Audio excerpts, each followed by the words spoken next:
Welcome, everyone. My name is Stephen Halasnik, and I'm co-founder and managing partner of Financing Solutions. Financing Solutions is the leading provider of lines of credit to small nonprofits. Our line of credit program is easy, inexpensive, and costs nothing until used, making a great cash backup plan for your nonprofit. If you'd like to learn more about the program, please visit us at nonprofitmbapodcast.com. And if you decide to apply today, we will even give you a $250 credit on file. Or feel free to give us a call at 862-207-4118. I think everybody, so many of our clients just are happy to hear that there's a company that specializes in providing lines of credit to nonprofits. It's just really important for nonprofits to have a cash backup plan. And I'm happy to say that Financing Solutions really does the right thing. So again, if you're interested, please visit our website at nonprofitmbapodcast.com. And our phone number is 862-207-4118. Today, I am very excited to be speaking with Cynthia Woolbright from the Woolbright Group. Cynthia founded the Woolbright Group in 2004, but prior spent many years working closely with educational institutions, healthcare systems, and many other not-for-profit organizations.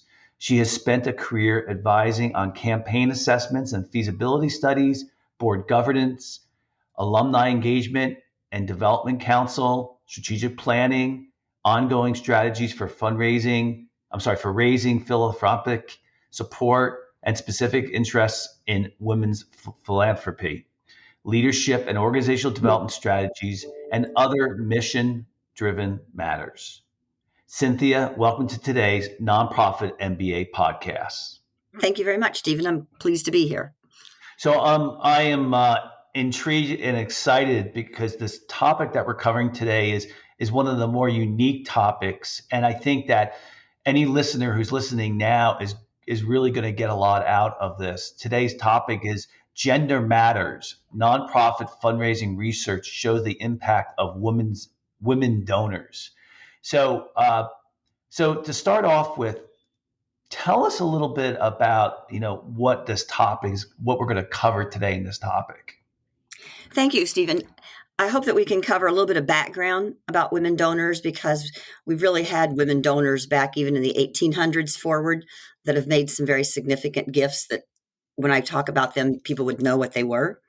And then there's a lot of facts, from the IRS, from different government organizations that calculate these things. And so those are facts. And then what I think is really important is to look at what the research is, because it's really been a huge, particularly since the 1990s, it's been a huge, and going forward, many research that's been done. And then finally, I'd like to talk a little bit about strategies. So what do you do? How do you best work with women? How do you best engage them in some of those kinds of things, so that perhaps it will help those who might be listening, along with things like best practices. So that's what I'm hoping that we can accomplish today. Good. Yeah. So let's start off a little bit with the history of donors, women donors, men donors. Let's talk a little bit about the history over a period of time. Tell us how it's changed or how it developed. Oh, big time changed. Well, as I said, in the earlier times, we can really trace giving by women, primarily inherited wealth, and their emphasis on giving is with women and children. That was been the key. So we can look at, for example, Mary Lyons, who was the founder of Mount Holyoke College.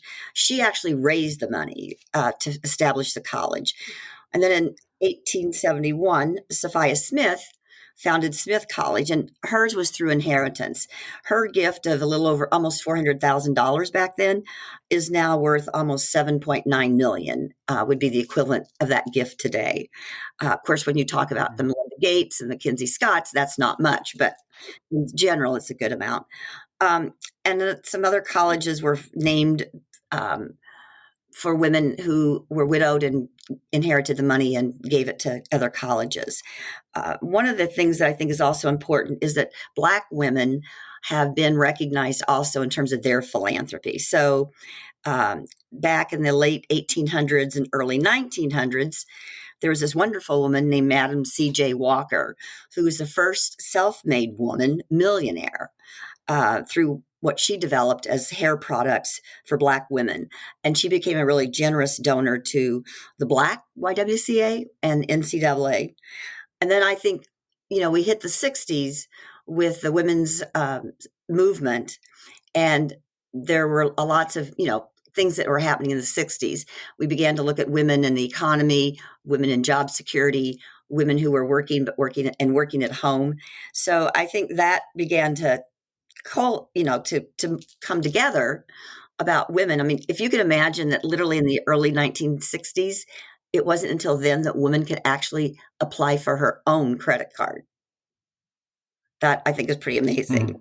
Anyway, so we get then to the 1990s, and there were some really books that were written. One on women donors, women as donors, women as philanthropists, was written in 1990s by Abby von Schlegel and Joan Fisher. And then we have another book on cultures of giving, where again, Joan Fisher and Susan Ostrin also were a part of that book. So we began seeing some information coming out about research and things that were happening. And then some of the things that I think were founded then is that women really base their giving on their own personal experience, and that they want to know that the organization, before they really commit to any sizable amount of money. And once they do, they want to be engaged, they want to share their talent, and they want to share their leadership. So it's sort of an evolution in working there. I think then when you get to things that are happening today, we want to look at people like Melinda Gates. And I think she represents a huge part of what it is about women donors.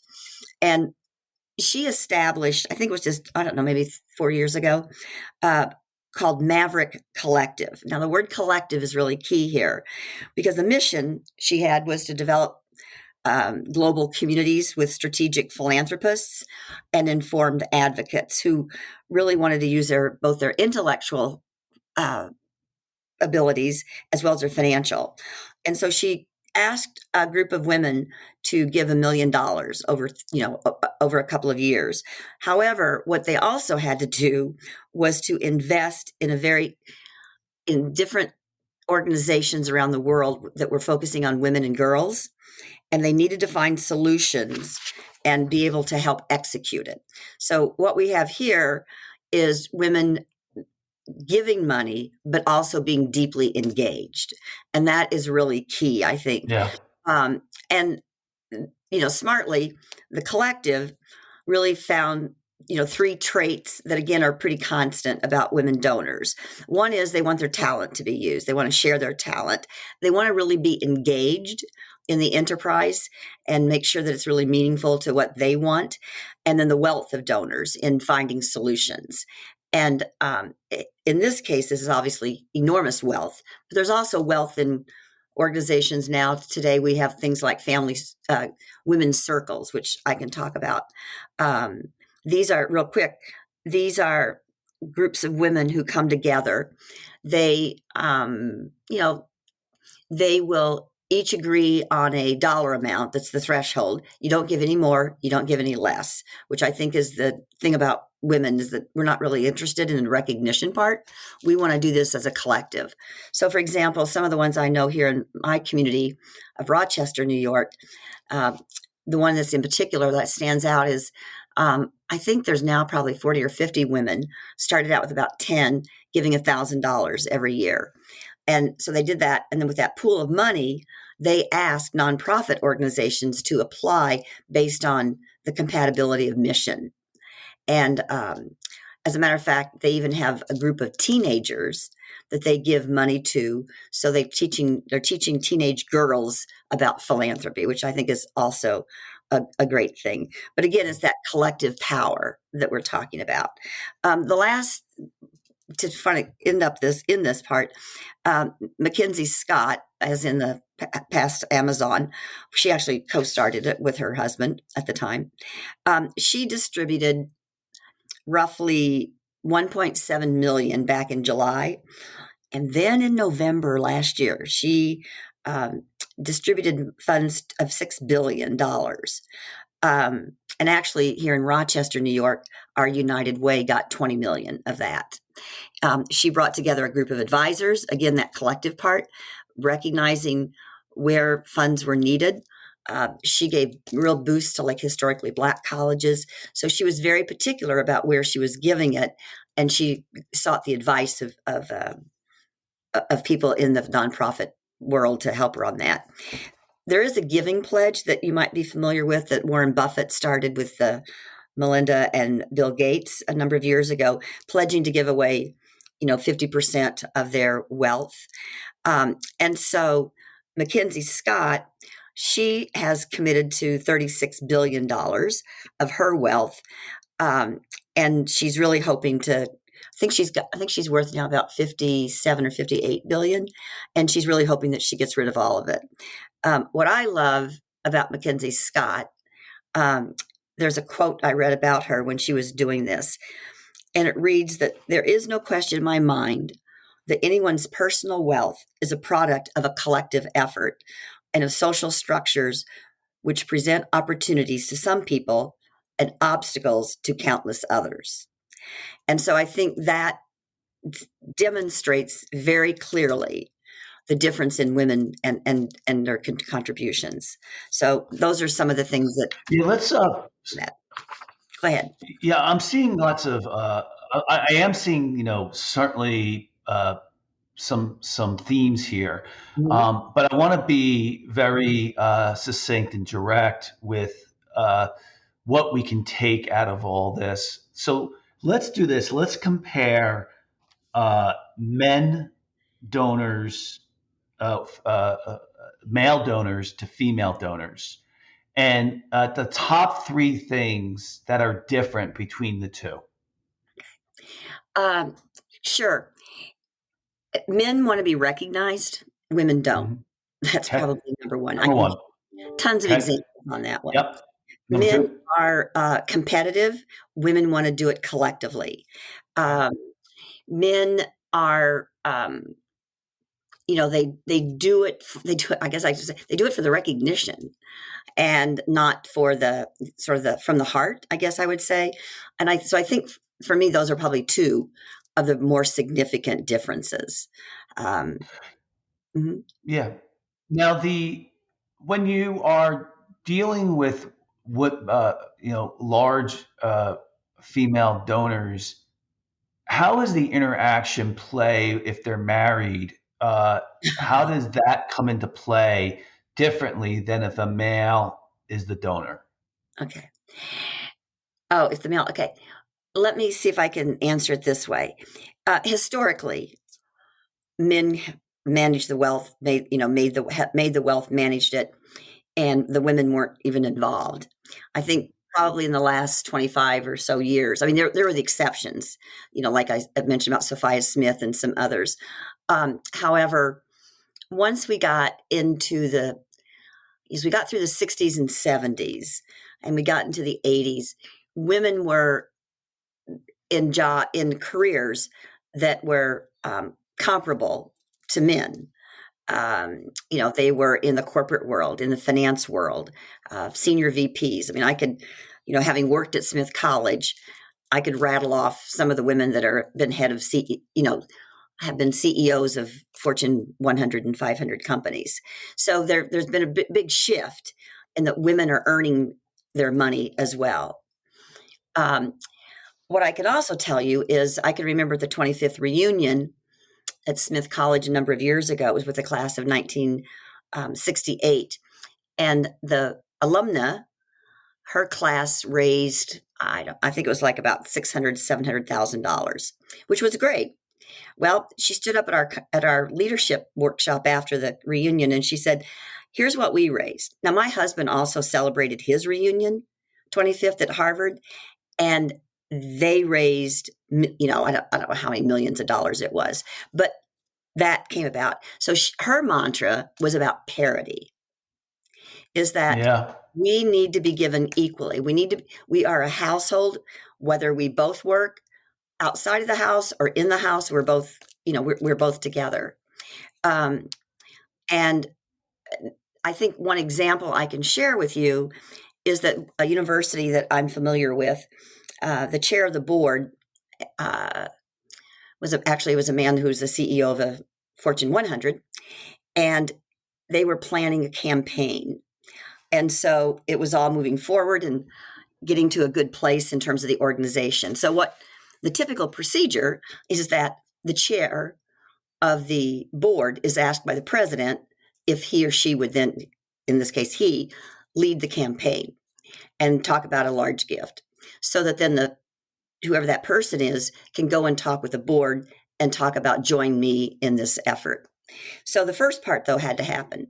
So the vice president had told me that he was having lunch the next day with this individual and that he thought he was going to close it, because I kept bugging him about closing this. Well, afterwards, he came back from lunch and I said, so how did it go? He said, well, it was very interesting. And I said, okay, what does that mean? He said, well, he got home and he talked to his wife about wanting to make this gift. And she said, we can only if we make the same gift at the same level to my college, which is a women's college. So that sort of struck a chord. And he went back, and so he told the VP, he said, look, we're going to work this out. We just have to now talk and have a conversation. And so I think Gotcha. men are recognizing they can't just go out and make these decisions on their own. Yeah. And That's and obvious. do Yeah. that. Yeah.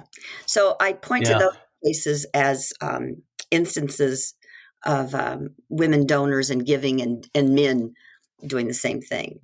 So is there statistics to show that that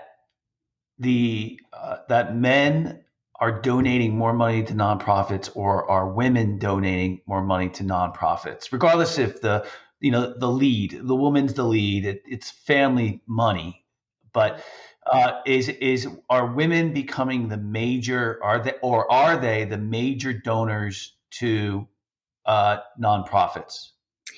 Well, I can't speak specifically on nonprofits, but I'm assuming that that's what this is about. One of the facts that I can share is that right now, today, the IRS reports that 60% of the wealth in this country is held by women. And that McKinsey reports that by 2030, women are expected to control as much as $30 trillion that's going to be passed along, boomers. Women already are at 43% of the nation's top wealth holders, and that's expected to grow in the decade by, like another 12 or something. So in general, I would say that women are already on that trajectory, and in some cases ahead of. I mean, if you're 60% of the wealth today, you're more than what the men are in that case. And we have to recognize too that men typically die younger, and so the woman may inherit it, but she also very well may have it her own. Yeah. Those kinds of things have to be considered. But in general, it is. When we look at who influences and controls the financial assets in households, it's women are at 85%. Women are making more decisions today on buying cars, electronics, not only the food, but these other, corporations. They've picked this up real quick, and their marketing is directed towards women, because that is it's the woman that's coming in to buy the car. It's the woman, or she's making the decision. It's, so these organizations are, quickly realize that their market is changed considerably.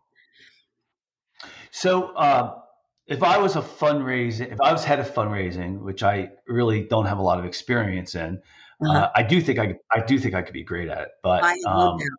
Yeah, but if I was head of fundraising for a nonprofit, based on what you were telling me, and tell me if I'm wrong, Huh? I would want to go after uh, women donors because I get the added benefit of the collective, and that Yes. is, Oh, they're going to bring in other donors because that's that's how we relate. Yeah. yeah, females are much more Mhm. have a lot of friends. They're more social. Maybe there's even more peer pressure that's involved in giving them, setting the example for others to donate. So if I was looking for a strategy, I'd say is, okay, let me go find where all the big women donors are hanging out. Yes. And what's important about that is you're right that women want to do this not only on their own. Some will make a gift and some will do a challenge, which I'll get back to in a second. What they also then do, as you said, they invite their network as well, because they want the collective part. Men will compete on, who gives the biggest. I mean, I've been on the phone with a man who was at one of the colleges where I worked. And I called him because he was supposed to do a certain number of asks, and he got on the. I called him before he got on the floor at 9. I knew to do that, and so I asked him if he had made this one ask yet and completed it, and he goes, "Oh my gosh!" And so he literally screams across the floor at another alumnus and says, "Are you going to do the 10,000 for the annual fund?" Okay, but you got to give to the other organization. So I mean, that's how that it was a transaction. Yeah, yeah. And What that about is really different. is there a negative side of and I don't know if that's the right word, to be honest with you. Is there a negative side with dealing with more women going after women donors than male donors? I mean, do male donors make quicker decisions? Do they? And I'm not being sexist. I don't No, know. no, no. I Uh, understand. yeah, yeah. I mean, are males? Do they make quicker decisions? Do they make? I think we're kind of saying they don't make bigger donations. But what is the negative of focusing your efforts on more women? Well, I think you can manage both. I mean, that's what we have to do. I mean, because there are men who really do think through. I mean, I was just in a meeting yesterday and was asked to come over and talk with someone at the table. And this is a large donor here in the Rochester area, and he is wanting to invest in this nonprofit. He's already committed 100,000. Now he's wanting to look at some bigger. There's been a progression of these meetings. He knows what he wants to do. He wants to make sure he sees how it's going to happen, etc. And so I think there are. I don't want this to sound like there aren't thoughtful men that go through this process. There are, um, and I think in general, what I would say that for you in fundraising is that if you were in an organization, you're going to have both men and women.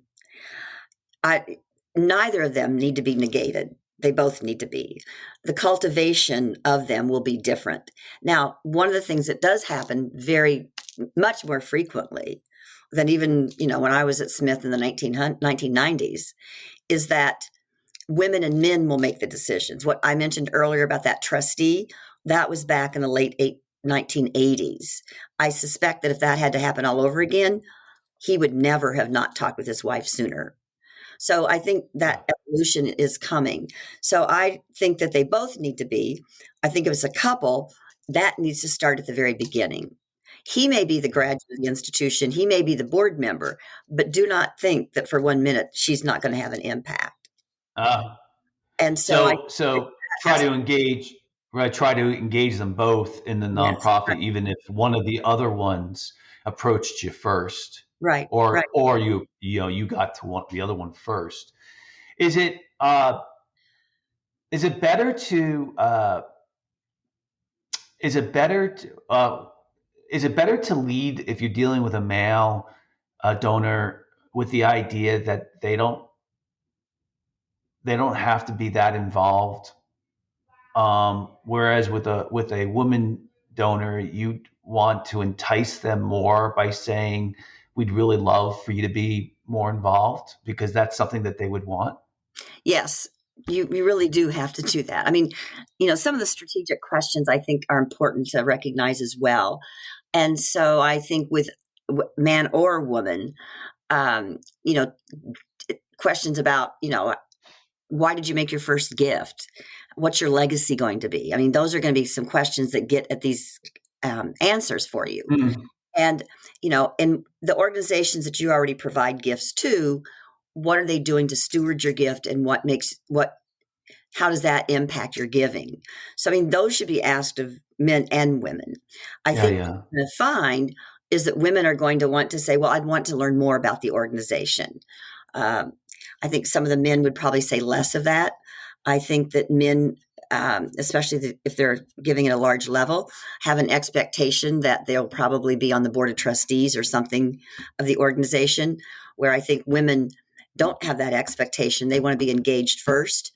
But as they're engaged and learn more, and they have the capacity to increase their giving, we darn well better find out what they're interested in, and talk yeah. with them about, where do they see their, giving. I mean, again, working at women's colleges, one of the questions I would always ask an alumna when I was getting to know them was their legacy. Where do you see your legacy? And, I can tell you that multiple times women would say, well, I got a scholarship to Smith and I've been giving back. And so she talked about how that changed her life. And so, we talk about these strategic questions of the four rights, getting at the right um, program, what they want to support, whether it's on a campus or elsewhere, but what is it they want to support? What motivates them? And then it's the right time, when the right time is to ask, and you have questions that you ask around that. And is it the right amount? And is it the right solicitor? So those four, what we call the four rights, are extremely critical in understanding in general. But I think more specifically, I would say that those are the things that with women, they're going to really want to have that, or they're going to want to tell you that. I think men Is will. solicitor the person asking? Yes, yes, yes, yes. Okay, so Yes, depends on the level. So okay. yes, exactly. The higher the level, it tends to then obviously be the president or the CEO of the organ. So so in general, am I right in saying with in general, Yes, I'm right. sure we're probing, we're not jumping right into these things. Um, With males, it's about legacy. With women, it's about being a part of something. I would say that's pretty good. On the men, I don't know so much that they think it as legacy. I can, for example, tell you of a donor in our community that most everything that he gives to, is his name on every building, and Yeah. that tells you. Well, that's kind of, but to me, that's legacy because they once he Well, dies, it is he'll legacy, yeah.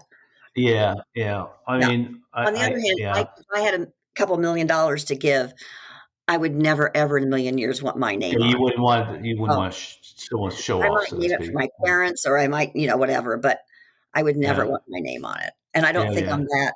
As a matter of fact, that's one of the challenges with women. You know, again, working with women donors, they're not as typical about that as men are. And so, um, they oftentimes, with large gifts, will want to remain anonymous. For those of us in the industry, we've had to work really, really hard to help them understand that by putting their name there, it's yeah, important, because that's a role model. I can remember again yeah, with yeah. the company that I worked with. This was back just even in the annual fund. Um, you know, she'd been giving 10,000. We talked, and I asked her if she would consider 25, and she said, "I will, but I want to make sure there's three or four other women that are going to do the same thing. I don't want to be the only one." Yeah. Oh, yeah. What about the way the way you ask for the money, so to speak, from males versus females? Is it different? Yeah, I mean, for me, it's been different. I think in general, for men, has been, I mean, it depends on the level of money. I mean, you're not going to sit down and ask a man to give you, with your first or second visit, to give a $25 million gift to something. There should be a track record and those kinds of things. So that history is there. Um, and with women, they'll invest smaller until they really get to know the organization, till they're sharing their talent, etc. And where organizations often miss is that, I mean, the percentage of women board members in nonprofits and trusteeship, for example, I mean, it's still well under 50%. I haven't looked at it now in a few years. I'm not even sure it's much over 25% or 30 of women on boards. on boards. And Oh, that I'm is where surprised. institutions need to do a lot more to get more women on those boards, because again, they And bring why? in. So why is that? Why isn't? I just think it. I just if I was running a nonprofit. I mean, I am on a nonprofit, but it's a different. It's not the type that we're talking about. We're not soliciting donations. The I would think it's easier to get a hold of women to ask them to make a donation than it is to get a hold of males. Again, the difference is going to be in the engagement. That is really the key. Is that the women they want to give their money because they really do want to support things that matter in the world. I mean, that really is a huge Yeah, motivation for them. yeah, And yeah, they want to see how your organization does what it says it does. They might volunteer for something, I don't know, an event or whatever. But as they see things and get to know the organization, get to know the people, and they meet the people who they have an opportunity to meet the people that are benefiting from it. And as they do that, and once they feel that comfort level, I mean, I know women have gone from giving maybe 1,000 a year to, jump to 5 and soon to 10. And this is more probably for the annual fund now than major gifts. yeah. Um, and so I think that speaks to a part of it. Um, I think that, the vast majority of boards are still dominated by white men. And the CEOs, I mean, now we're finally getting a lot more, General Electric, General Motors, there are more women now in these positions, but they pale to the overall number. I mean, what, Yeah, 5 or 10 versus 500? Um, yeah, and the same with boards. Now, those are profit boards, but with nonprofits, I mean, you know, it, see, for me, the fun part was working at women's colleges, because I left a co-ed institution and then went to a women's college and a women's college. When I left the co-ed institution, I wasn't dealing with competition. I wasn't dealing with, these, you know, things that weren't so fun. Um, and so the board members were predominantly women. As a matter of fact, they had to really think through who are some men that we could, yeah, mostly yeah, it ended up usually at women's colleges, it usually ends up being parents of, yeah, an undergraduate daughter or something like yeah, that. Um, and so I had the privilege of seeing women in leadership. I'll never forget when I walked in the president's council first time, and I was looking around the room and I thought, oh my gosh, I've never sat in a president's council with all women. yeah, yeah. Uh, I would just think that it's a huge missed opportunity Oh, it is. if you are running a nonprofit that its cause is a little bit more geared toward women causes, and you're not soliciting men as donors or be on the board. Because I'm going to tell you, from my own personal perspective, if you get a progressive male, we all know that that women are getting the bad end of the stick, and Mhm. And by the way, that's what nonprofits are about. Yeah. They're about giving help to those In need. who are not benefiting, Right. and just take women out of the equation, and you can say that about every nonprofit cause that's out there that Mhm. is trying to help something that's being overlooked, or stuff like that. So I think that there's sometimes we go for, I think we all go for the low hanging fruit, right? It's if you have a women's cause, well, you just naturally think, and you're introduced to a lot of women because it's easy to talk to them about the cause.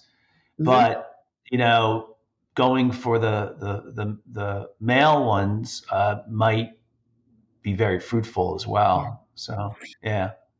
I So think also. we Oh, I'm go sorry. ahead. I was just gonna say, I think the other part of it is, as you think about nonprofits, I can think about those in our community here, and the vast majority of them are service oriented to women and people of color and girls. So it's a natural Yeah, that's because true. they've been left behind. Yeah, And yeah, so this is how this can begin to develop. yeah, Uh, yeah. There's not a nonprofit to help males get better CEO jobs. It's right. like I mean, honestly, I mean, there are nonprofit organizations that do work with men. I'm not suggesting they're Yeah, not. yeah, yeah. I get We it. can talk about, some gay lesbian organizations that, Sure. and everything.